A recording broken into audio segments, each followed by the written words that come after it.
Hello and welcome to the Secure Start podcast. And Ravira Volta have a more complex meaning. It means that you choose some pathways, some circumstances, and that aren't fitting quite well, that aren't going well, and you do something.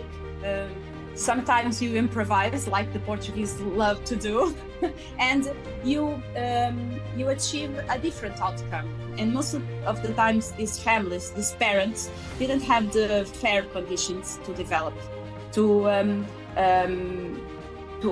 develop their competencies, to develop their dreams, and we thought that they deserve have that fair conditions to flourish. We saw ourselves, the team, the professionals, we saw ourselves as facilitators of change, as facilitators of dreaming. We are sharing and we are listening to them, listen about their knowledge, because they have knowledge, lots of knowledge. It's a different kind of knowledge. It's knowledge learned in different contexts, but they have knowledge. Sometimes they choose not to be all the time with their girls because they understand that they haven't conditions to that. The self-conscious, the self-monitorization, the self-conscious, the self-knowledge about ourselves that can help us to choose what we want was one of the most beautiful goals that we achieved. When we are when we have this power of choose and we choose our pathway and we have this how to achieve, then we are pacified with our choices and with what have happened in our lives. But when we feel that the context robbed us degrees of freedom, we are not good. And this was very important for us. And we cannot forget that our resonances can limitate us if we don't have a self-conscious, or can be very important tools to work with the families, because we know who we are. I think that's very important in future projects of this nature. Hello and welcome to the Secure Start podcast. I'm Colby Pearce, and joining me this episode is a fellow clinical psychologist in Portugal who led a project on an aspect of child protection work that is close to me and close to my heart and my head. Before I introduce my guests, I'd just like to acknowledge the traditional custodians of the land that I come to you from, the Kaurna people of the Adelaide Plains, and acknowledge the continuing connection the living Kaurna people feel to land, waters, culture, and community. I'd also like to pay my respects to their elders, past, present, and emerging. My guest this episode is Adriana Dias. Adriana graduated in psychology from the Faculty of Psychology and Educational Sciences of the University of Porto in 2006. She later completed a master's degree in special education with a specialisation in early intervention from the Institute of Education at the University of Minho in 2011. Adriana is a full member of the Portuguese Psychologists Association, is specialist in clinical and health psychology, and has advanced specialisations in psychotherapy and psychology of justice. Adriana also holds a postgraduate degree in child protection from the Faculty of Law of the University of, and I'm struggling with this, Coimbra. I'll get Adriana to correct me on that in a moment.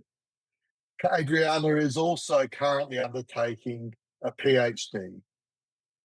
Adriana recently led the Rivira Volta project that sought to build healthy relationships between young people in the care of Livramento and their birth families. Welcome, Adriana. Hi, Kobe. I want to thank you.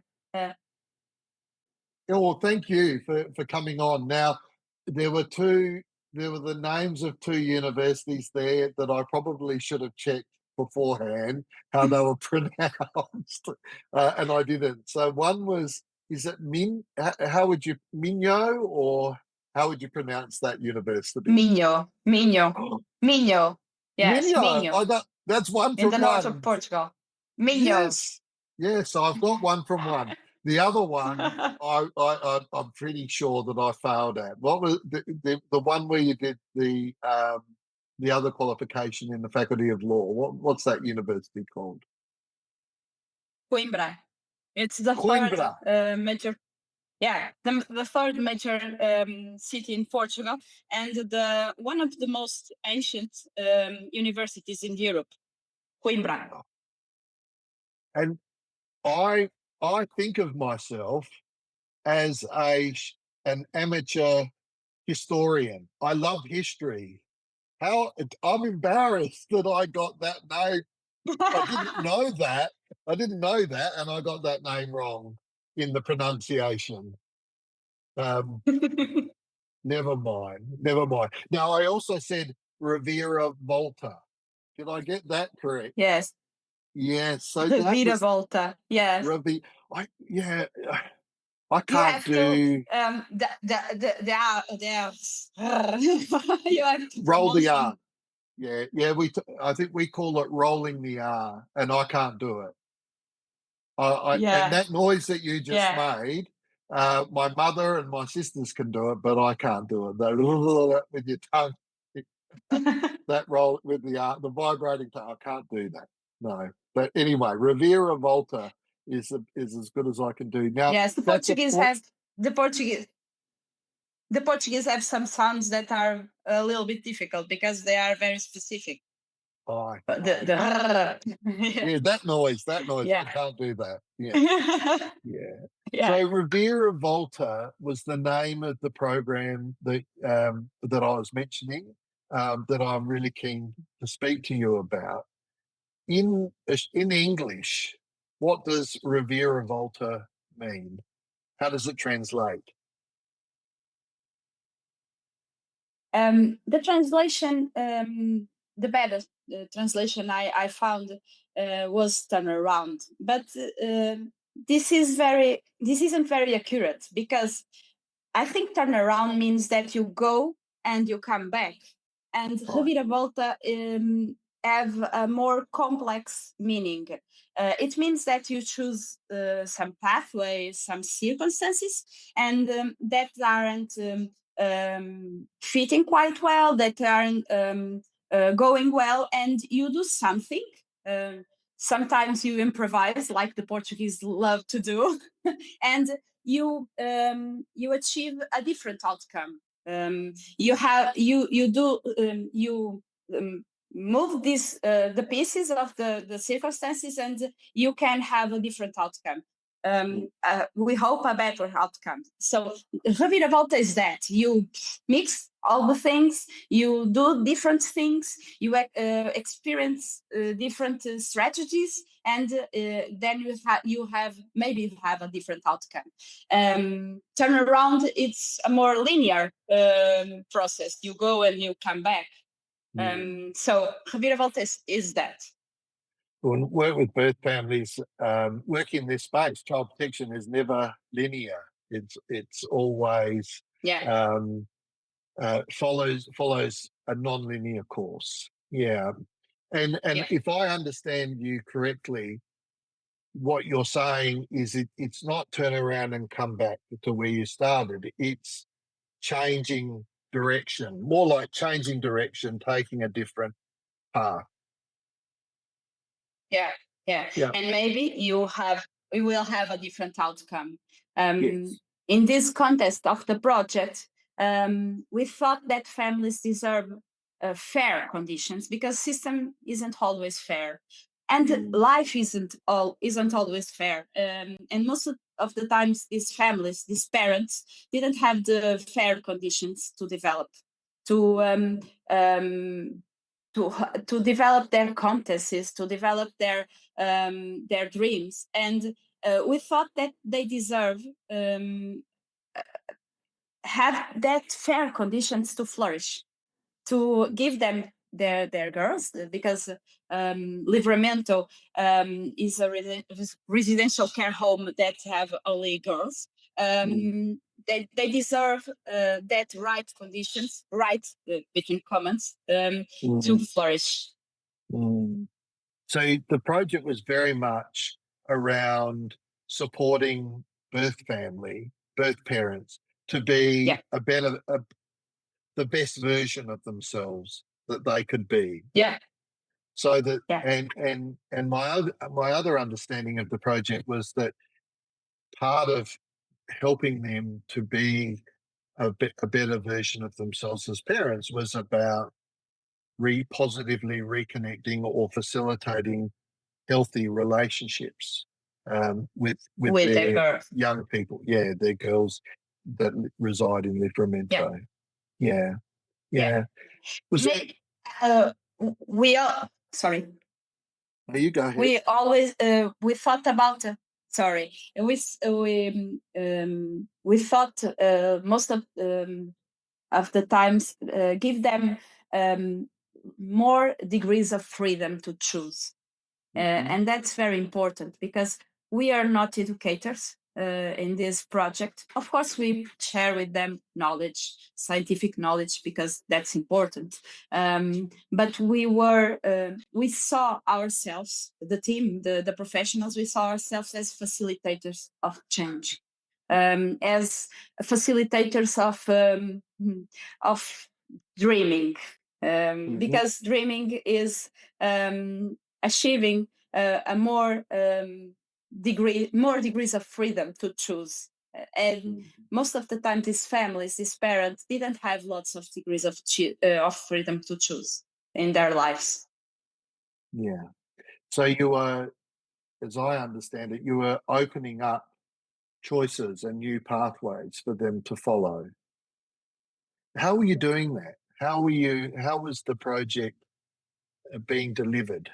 How were you giving those additional or those extra choices to birth family? First of all, we thought that we have to have an external team.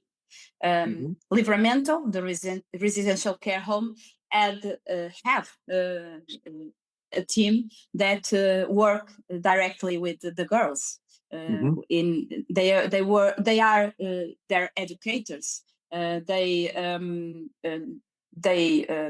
organize their daily routines. They go to school. So this team work as the educators of the girls. But this internal team cannot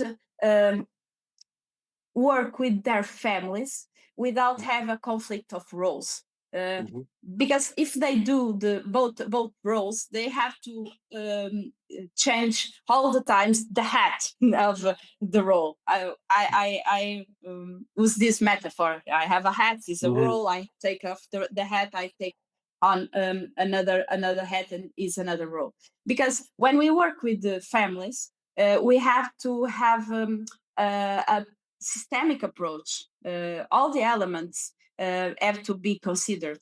We can focus in one or another element for some time, but we have to have the whole vision. And we need a team, an external team that works specifically with this approach, this systemic approach. We included the girls, of course, because they are part of the family, even if they, in that moment, they aren't with living with the families. But we have to focus on the whole system. So we thought that we need an external team. So we created this team, the team of Rivira Volta, that worked with the families. We work with 10 families, because this was a pilot project. And that 10 families were chosen with the internal team, that because that families, that girls, the life project of that girls was the reunification. We thought that the better project, the better life project for that girls was reunification, because there are lots of girls that are in Livramento, that the project isn't the reunification, because the system, the team doesn't understand that the family can be secure for that girls, can be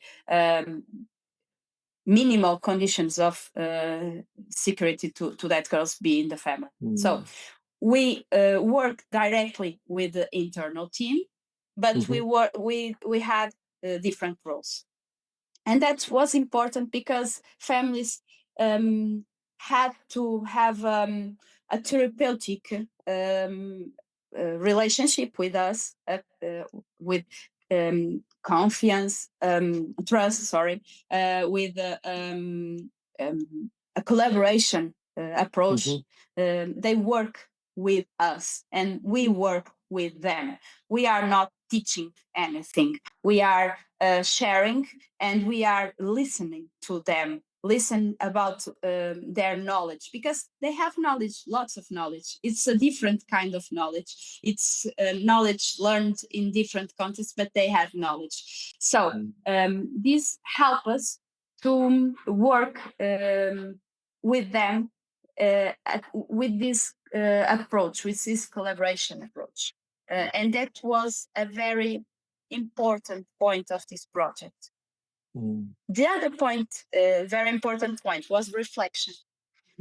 We had to be all the time reflecting about the way we are conducting the project, because of course we didn't invent anything. This project wasn't new in their approaches, in their basis, because we had lots of information of the previous projects. But this one, we wanted that was adapted specifically to this context, and that was new, because we had to think about the kind of families we had, the kind of context that families were, and we have to think about the possibilities, but all the time we had to adjust what we were doing. So we reflect lots with the internal team.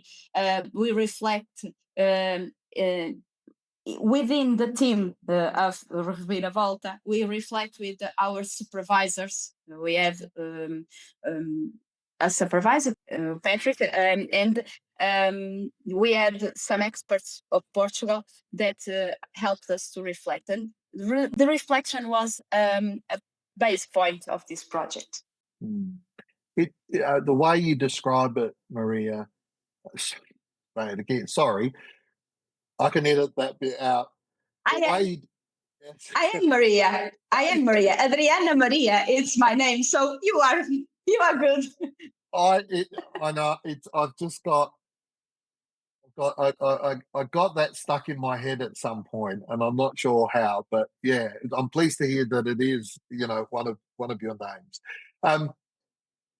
Anyway, what I was going to say is that listening to you, it sounds like there were those two key elements. It was very much a reflective project and a reflective process that was happening, and I can imagine one in which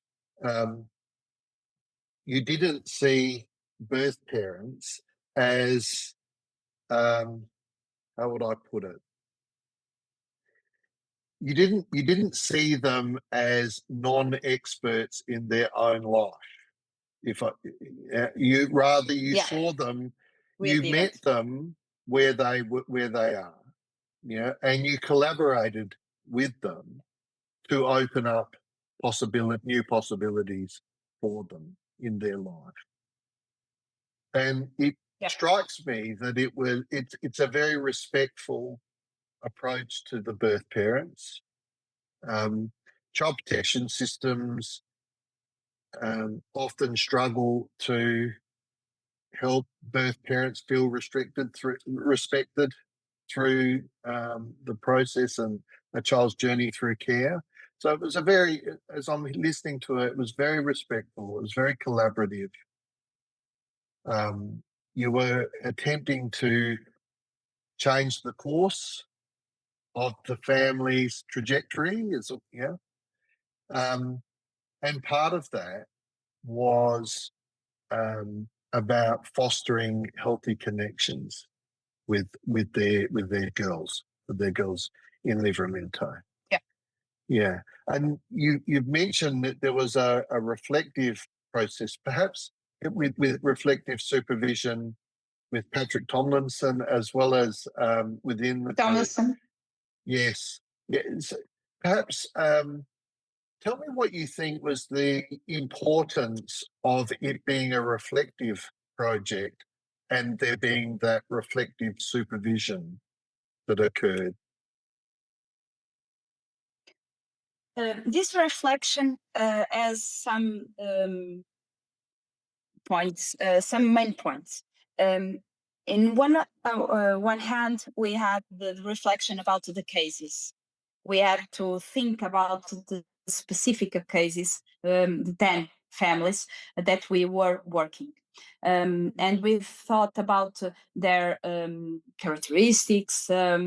We construct systemic hypotheses about what was happening, about their pathways, the previous pathways, and the strengths and the fragilities. We thought about this, and we use an instrument that was created by a Portuguese teacher and Madalena Larcan. That is in Portuguese is Imias, that helped us to have a whole vision about the conditions of the family.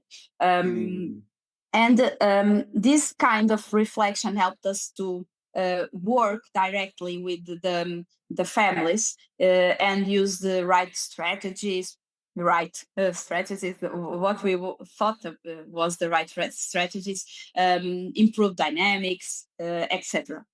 And there was another kind of reflection that helps us to think about the project, the phases of the project, the number of the sessions, the main strategies that we could use in each phase of the project.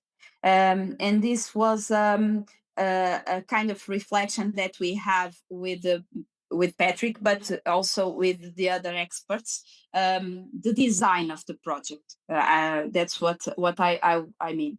And a third group of sessions of reflection was about ourselves, because we thought that the team had to reflect about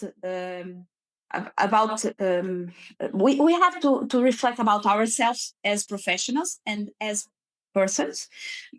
We have to reflect about our values, our vision of what is a family, because our core visions of what is life, and we did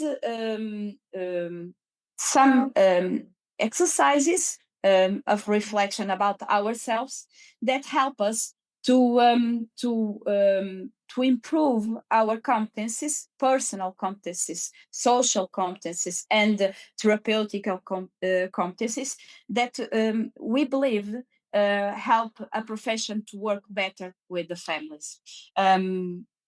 Patrick said once that the way we behave with each other as a team will model the way the families will behave within themselves and within us, because they are all like a child when we have a child is always observing the parents.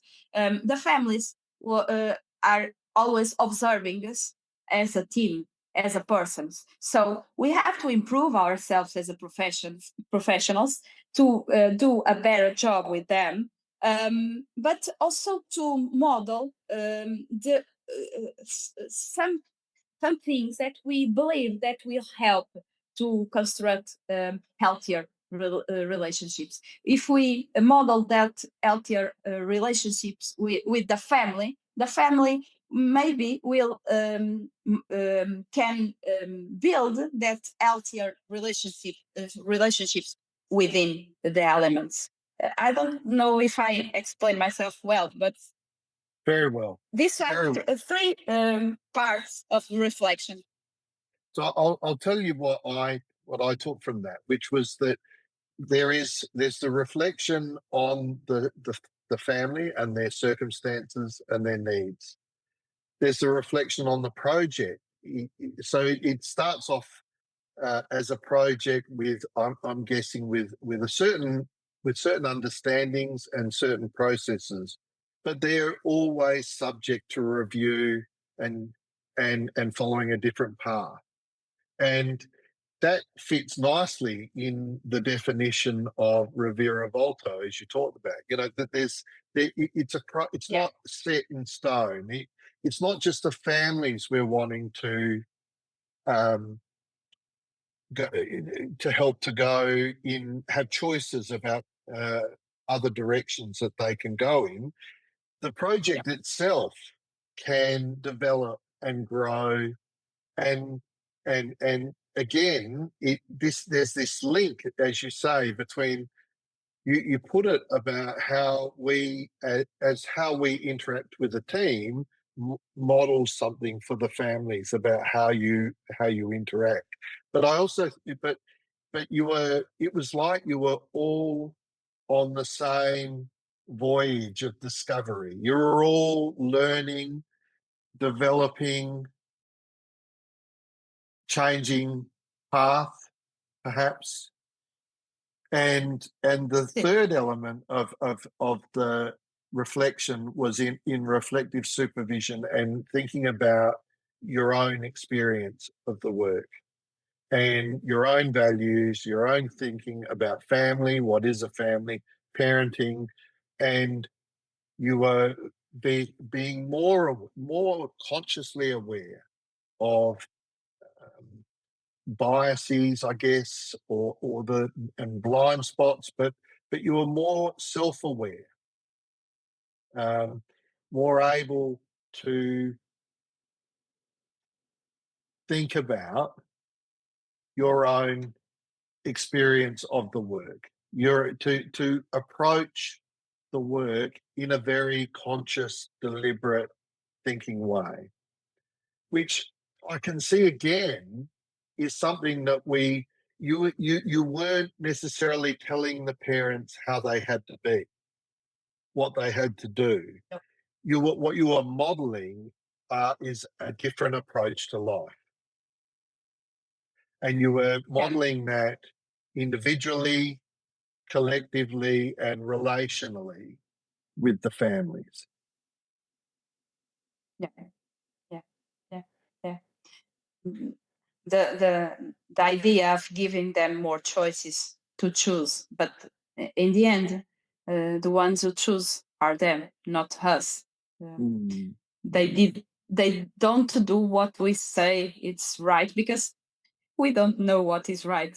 We know what is what the science tells us that is wrong, and we share with them the consequences. But in the end, they choose what is right for them, and sometimes and happen this in this project. Sometimes they choose not to be all the time with their girls because they understand that they haven't conditions to that. And that happened in some of the families. In the end of projects, maybe at the beginning the idea was the reunification, the whole reunification. In the end, some of the families understood that the old reunification wasn't the better outcome, and we have a partial reunifications.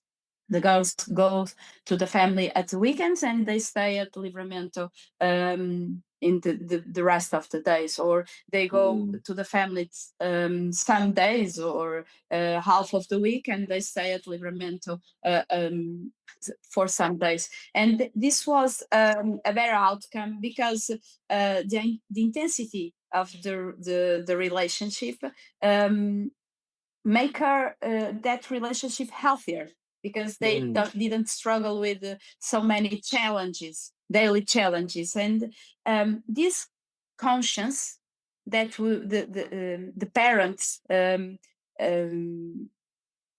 gained was one of the, for me, was one of the more beautiful goals that we achieved, because the changes are important, but the self-conscious, the self-monitorization, the self-conscious, the self-knowledge about ourselves that can help us to choose what we want was one of the most beautiful goals that we achieved. This one we thought in this project, we thought about some main principles we wanted to apply. One of them was auto-chip. The auto-chip is very important for us because when we are when we have this power of choose, and we choose our pathway, and we have this auto-chip, then we are pacified with our choices and with what have happened in our lives. But when we feel that the context robbed us degrees of freedom, we are not good. And this was very important for us. Yeah. There was one word that you said that I didn't quite get, but what I'm understanding you're saying is that it was, and this is when child protection authorities become involved with families, it's an incredibly disempowering experience for them. And though families may already be struggling, the child protection, the intervention to keep children safe, often enough, maybe almost universally, further disempowers the family because it's a state intervention. We are going to take the children into our care for a period of time because we believe that you can't do that. And that's an incredibly disempowering. And parents don't give a good account of themselves in those circumstances. They often struggle to relate to child protection authorities in a skillful thinking way. Yeah, they're more reactive and defensive because they're hurt. Yeah, and one of the concepts that we talk about on this podcast fairly regularly of late is the concept of containment. And containment being the relationship that that we develop with people, whereby, and it's a bit like a supervisory, it's a bit like lots of relationships. It's like the parent-child relationship. It's like a mentor or supervisory relationship. But one of the core aspects of containment is this idea that when you're interacting with someone, they can share with you their most overwhelming experiences, fears, sadnesses, and that you can then feed it back to them in a way that is more manageable for them. Yeah, you can help them. So in doing so, you help families make sense of process and make sense of the experience that they've had. Now, why all this is important is because of something else that you said, which was that one of the outcomes of the project was that you loved the most was that parents were able to think about what was the best path. Yeah. So a containing relationship is a relationship that helps people to be able to manage difficult, overwhelming situations and be able to then think about what is the most appropriate path. Yeah. So that, I mean, that's, as you say, it's beautiful that families were able to think about what was best for them, for their girls and for themselves, and be able to make decisions along those lines. A very good outcome. Yeah. Adriana, I was wondering, you said that you referenced that there'd been previous projects, but why do you think this project needed to be done when it was done and how it was done? Because this project was we did this project within the residential care home. There are other services in Portugal that work with reunification, but they are based in CAFAPs, the Centers of Family Support, that do different kinds of works. They work with families when the children are within the families. They work with the families that the parents are divorced and they have to manage the connections and the contacts within the two progenitors, and they work within the reunification. But they are more general. They work quite well, but they are more general. And we wanted a project, a team that worked specifically within the residential care home, a team that works specifically within this context, a team that work very closely within the other team that work with the girls, and we thought that this kind of project could be different from the other services that are being doing in Portugal, because they serve a more communication that is more close, we can work, the two teams can work directly daily, and the attention we give to the families, to the girls, to these dynamics could be more specific.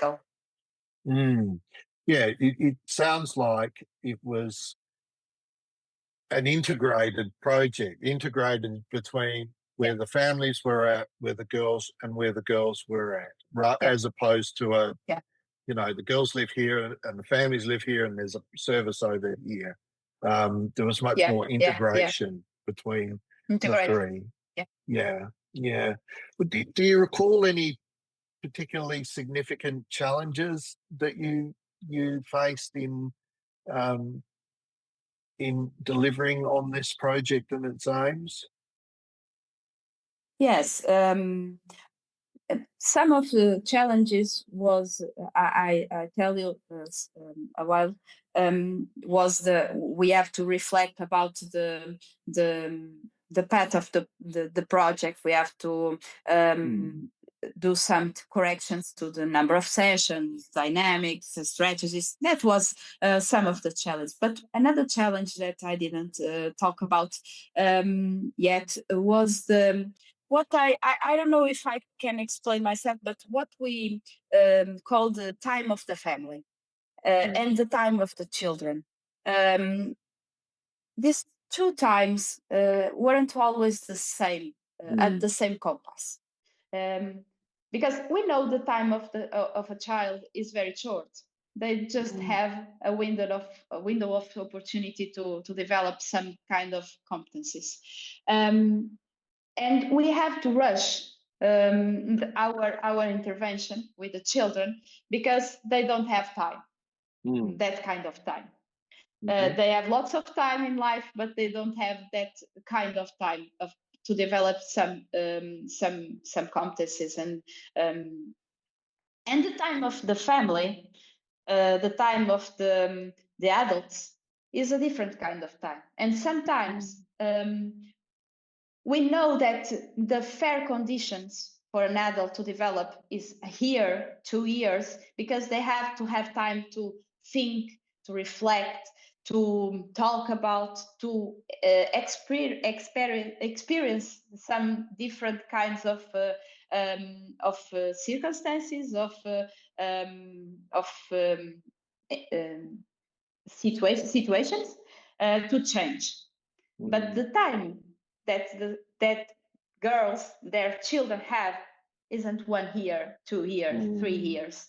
And this compass between the two times was a challenge for us, because sometimes we had to take difficult decisions with the parents and with the internal team, because the two times don't match. And the parents deserve this fair time, but the girls didn't have that time. And this is a very, for me as a professional, this is one of the greatest challenges of interventions, because sometimes this make me, I don't know if I can use this word, but we are persons. This make me sad, because I realize that sometimes we cannot achieve all goals. We cannot achieve all outcomes. We have to choose between what is the better outcome for children and what is a better outcome for an adult and for the whole family that have his time too. I didn't know if I explained myself, but this is one, for me, one the greatest challenges of the project. Yeah. I won't repeat what you said, but it did come through very clearly. What you were basically saying was that the children, the girls and their families were out of sync, out of synchrony in, I guess, we would just say out of sync in terms of where they're at in their development. Yeah. And sometimes to, I guess, for the parents to get to that place where they are the best versions of themselves as parent is going to take time, longer than the length of, I guess, a project like Ravira Volta. Yeah. And I was wondering, while you were talking about it, Adriana, about the role of supervision, the role of the reflective supervision in terms of coming to understand that, and whether there are other particular insights, important insights that were gained as a result of or as a product of that reflective supervision process.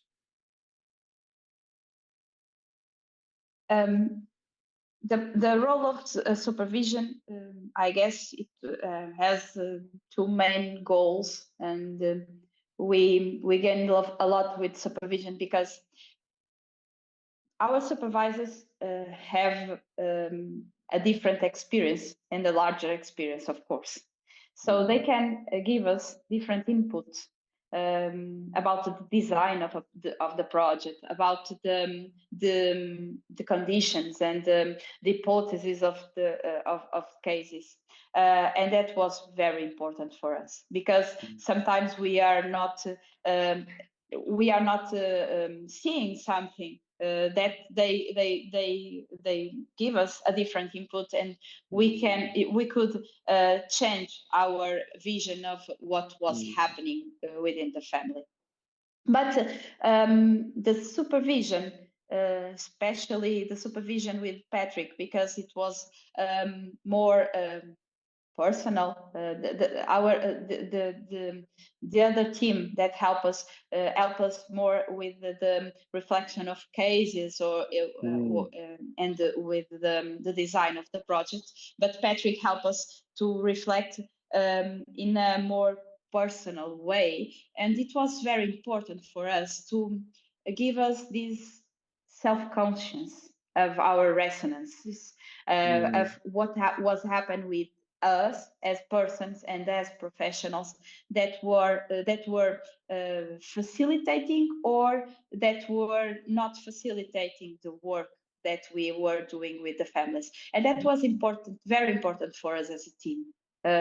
For me as as profession, but for us as a team. We were three psychologists. I didn't say that, but it was very important for us because we could understand sometimes that some resonances about our visions about life, about our visions of our preferred visions of about families, about life, about parents, our expectations about what we wanted to achieve. Because sometimes we work so hard with the families that we sometimes I think we become in certain way part of the family, and that take us off the therapeutic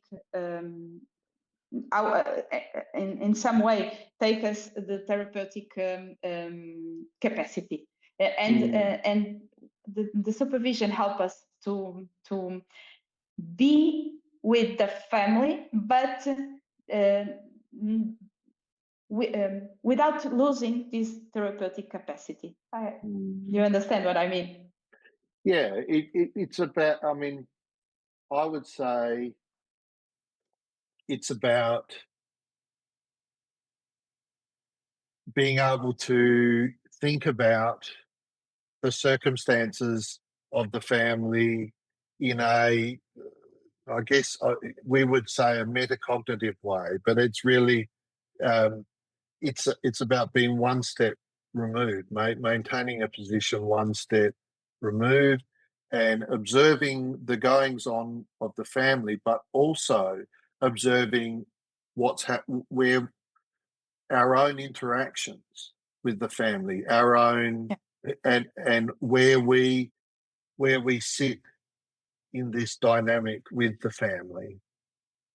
So I think that, the role of supervision there, as I understood it, was that it helped you maintain perspective about the family, to help maintain perspective about your own part of that dynamic with the family, that working dynamic. Yeah. And I mean, I think a theme of this podcast, Adriana, is about supervision and the absolute importance of it. That it's so critical to work in complex endeavours like this, where where it's quite confronting for us, and it also can really tug on the emotional heartstrings, we would say. Like it's supervision, I think, is vital, and in particular, as you describe it, the fact that it doesn't necessarily have to give you all the answers. It just needs to help you be able to think. Yeah, and in the same like way, we do with the families. That's exactly what I was going to say. We don't have to tell the families exactly how to live their life, how they should be living their life, or what all the answers are.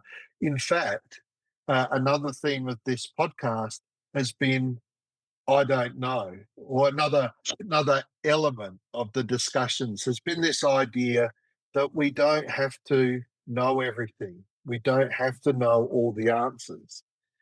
When we admit that we don't know, then we create a space where you can have a meaningful conversation and work things out with people. And that's when you're doing that with your colleagues and with your clients, that's such a respectful way of conducting that interaction. And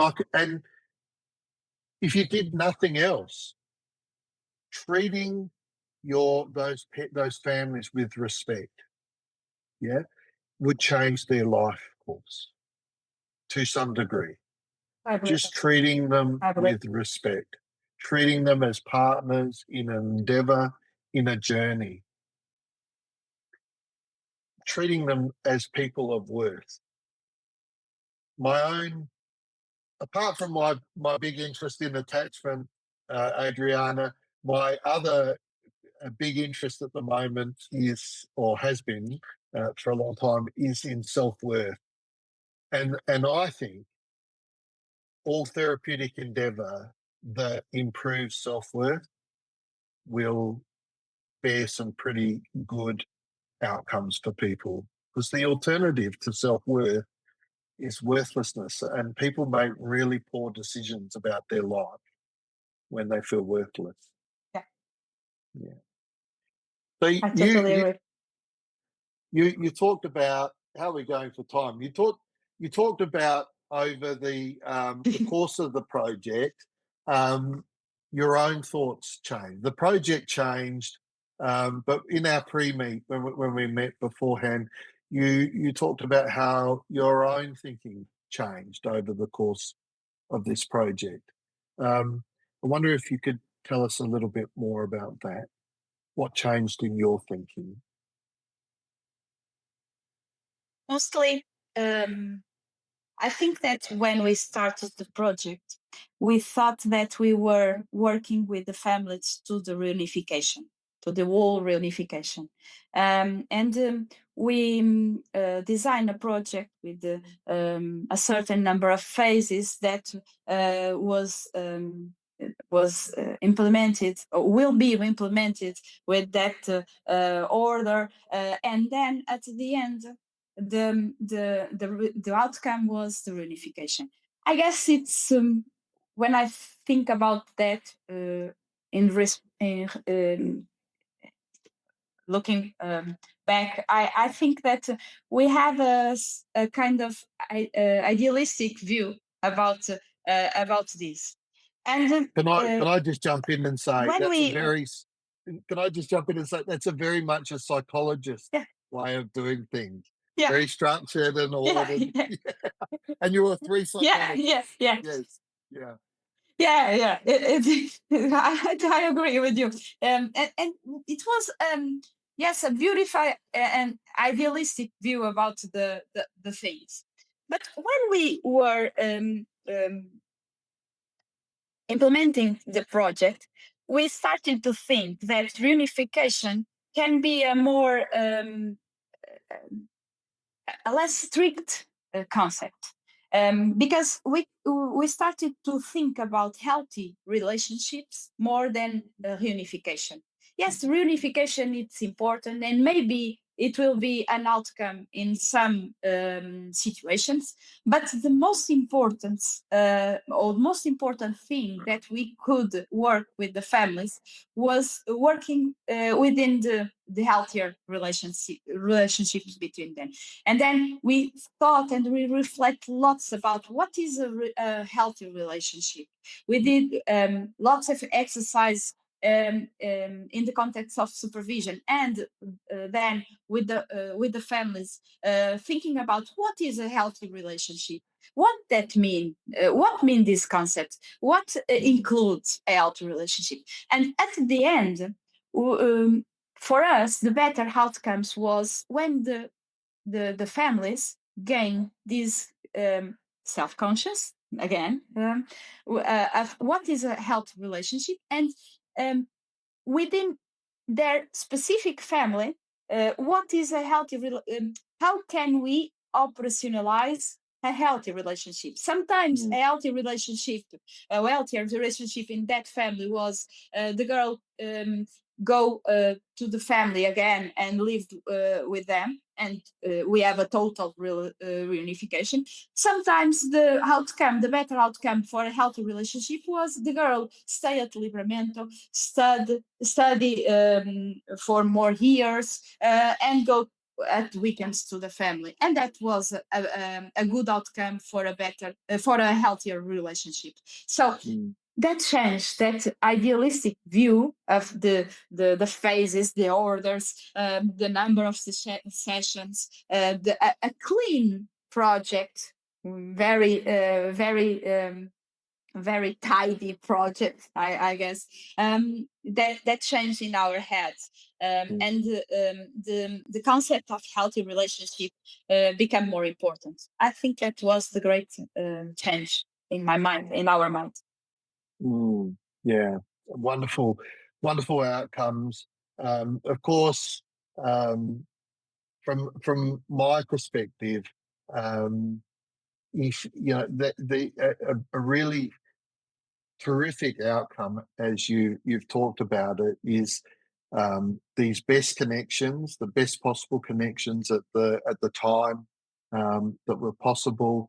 That certainly also, though, that capacity to think and reflect on what was a good outcome for them as a family. Yeah, I think that's remarkable, because in my own experience, the way in which parents feel like they are treated in child protection matters, then that treatment, that disempowerment, can make them really struggle to be able to think about what's in the best interest of their children. Yeah, they become much more inward focused. So, yeah, being able to achieve that outcome is remarkable and well done. Do you think there'll be further projects like this, either with Livramento or in Portugal more generally? We want to replicate the project, maybe first at the Livramento, so we can have more more specific data, because, like I said, it was a pilot project, and we thought a lot about how we can implement the project, and at the end we feel that we need to start again, to do some things differently, to see if what we thought previously will have different outcomes. But we don't know yet if it will be possible. Yeah. My understanding is you had funding. You had some external funding for the project as well. Is that right? Yeah. Yeah. It was like BP La Caixa. Yeah. It was an external fund. An external fund. Yeah. La Caixa. It's a bank. It's a bank. Yeah. Yeah. So it's like almost, I'm thinking philanthropic, but it's not. That's not the right word. But it's like social funding, I guess. A bank. Yeah. A bank. Yeah. Okay. So that have a bank that have a project of social funding. Yes. Yes. It's like that. Yeah. So if you did a project again, you would take on all of this learning from this pilot project, and you would start in a different place, I guess. Yeah. But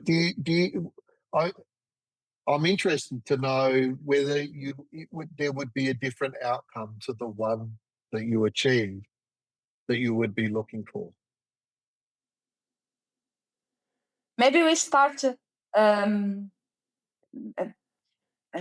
because when we realize this kind of things I said to you, we are at the middle of the project. maybe if we start from the beginning, we have more time to do things like we thought. Of course, the guidelines of the phases of a project, the number of the sessions, the strategies, dynamics, these are always, this is all important things. We have to have that. We have to have limits. We have to have guidelines, because we cannot live.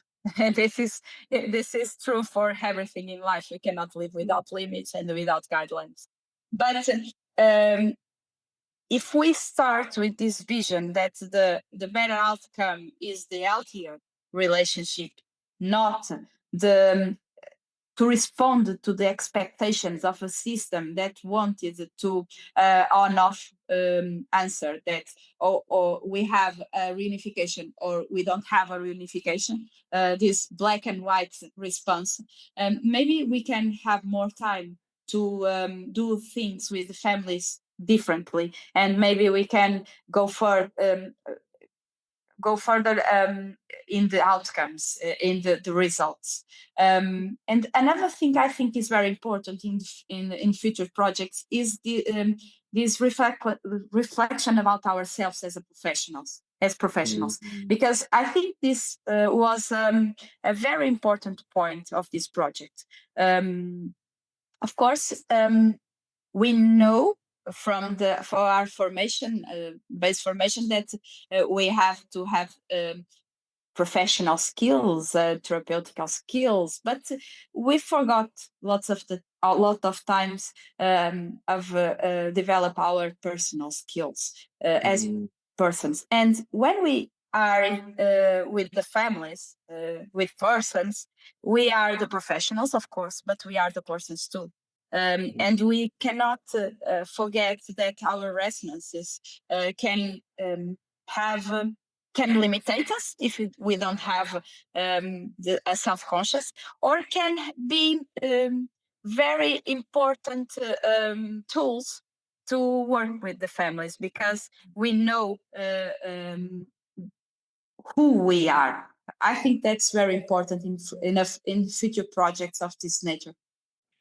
Yeah, well, I really hope that there are future projects of this nature. I hope you get an opportunity to put into practice some of these key learnings that you made from this pilot project. But I guess I think that the outcomes that you achieved are really good outcomes anyway. So that any subsequent projects, the outcomes are going to be that you're going to look for are going to be very similar. These best, most healthy relationships between the children and their families. I would add growing empowerment amongst the birth families, growing their sense of their own worth, growing their sense of their own importance in the lives of their girls or their children. I would add achieving an outcome where parents are able to truly reflect on what is in the best interest of their children, which is really quite different to the circumstances in which child protection authorities place children away from parents. So I think all of those things are such worthy outcomes for a project like this. I wouldn't change the outcomes with the subsequent project. You might change the process, but I think the outcomes are great. And thank you very much for coming on. And English is not your first language, obviously. So very brave of you to come on and communicate with an English podcast or English speaking podcast in this way. As we mentioned earlier, my Portuguese is nothing like your command of English. I know 2 things in Portuguese. So thank you again. It was my pleasure, Bobby. Thanks for the invite.